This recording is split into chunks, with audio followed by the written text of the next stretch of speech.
Hello everyone, welcome back to August Real Estate Market Update. I'm Uros Markovic. I'm going to be your host today, and we will discuss the market at a high level and also cover all of the property types individually, including some advice for buyers and sellers. Let's kick off with the months of supply. These starts serve us as a gauge between supply and demand, and it can be counted at any time of a year in any market on earth. Price and sale volumes don't really give us a true context, but I can tell you that over 4 months of supply is considered a buyer's market, while under 2 months of supply is considered a seller's market. And anywhere in between 2 and 4 months of supply is actually considered a balanced market for us here in Calgary. In July, Calgary reported 2.37 months of supply, lower than the last year, but not quite as solidly in a seller's market territory as we observed earlier in the spring. Now, seeing the statistics go down is actually a sign of a market heating up, as the lower the number is, the less inventory there is relative to the pace of a buyer's demand. So, relative to where we were in 2021, we are experiencing more demand. But in terms of 2022 trend, we are actually softening up just a little bit. As you can see, this number is climbing from its low at 1.2% earlier this year. But don't let this worry you, as Calgary has had a great year and prices are holding. Our current average price sitting comfortably at $540,000, which is up $50,000 from this point last year. I mean, it is a really great improvement for Calgary. That being said, if you're taking a closer look at the trend over the last few months, what you will see is a bit more indicative of what it is actually feels like out there right now. Flat over the last few months despite strong year-over-year results. But there is always a but. We will see a large differences between different real estate zones, and I will show you that just in a little bit.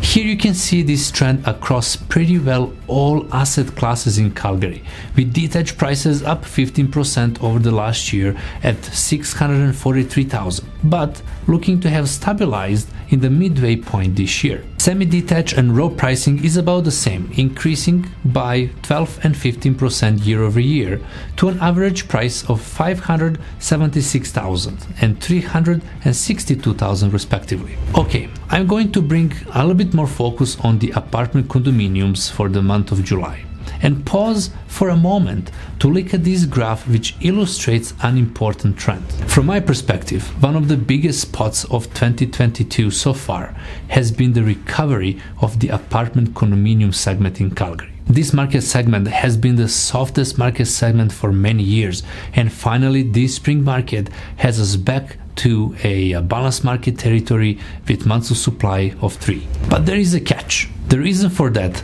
is that it is much easier for a developer to add a supply of apartments, which makes this asset class much more volatile to swing in demands. So the buyers of apartment condos should be a little bit more cautious than they were earlier this spring, as we are starting to see the more inventory hitting the market while sales are dropping off, which means prices will level out and maybe even decrease heading to the fall and winter of this year.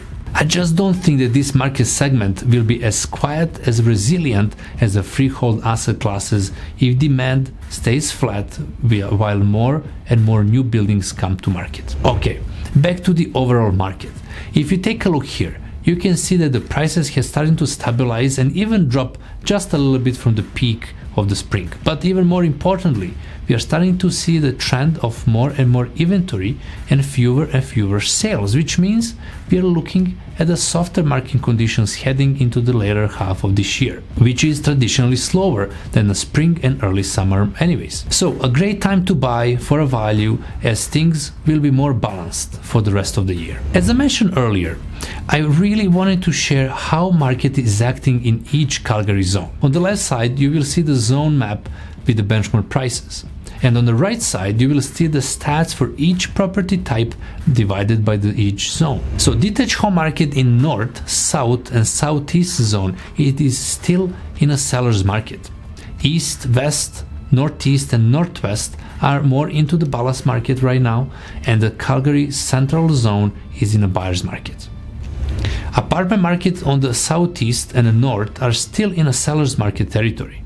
while northwest, west, south and east are more into the balanced market, and a central zone and northeast zone are in buyer's market. Semi-detached market in southeast, southwest and northeast are in a seller's market territory. North, northwest and east are balanced, and central district is still buyer's market. Row house market is still in a seller's market overall. Southeast, south, northwest, north are in a deep seller's market territory, while central, northeast, west and east are in a balanced market. There is no district in Calgary that is in a buyer's market for raw townhouses right now. But what about if you are a seller? Should this trend concern you? Well, you might miss the peak of the market this year, but prices are not sensitive as sales volumes when it comes to react to the market factors. I expect that you will still achieve very healthy price for your home in the back half of this year. Probably it will not come with as many buyers competing for it at once. So the market is cooling a bit, but we are inching closer to a more balanced market. Is there anything else that we need to know? Well, we should take a moment to look at the Calgary from a bigger picture and see how it stacks up against two biggest real estate markets in the country. First up is the GTA, which sits in an eye-watering average price over 1.2 million. And the next is Vancouver, which is about the same. Calgary is less than a half price of those two markets, even with a 15% increase from 2021. That is a win for both buyers and sellers, as each can have a confidence that our market has a lot room to grow, to catch up with those two centers who surely have much more to lose than we do. Well, thank you for watching again, and this will be all for this month.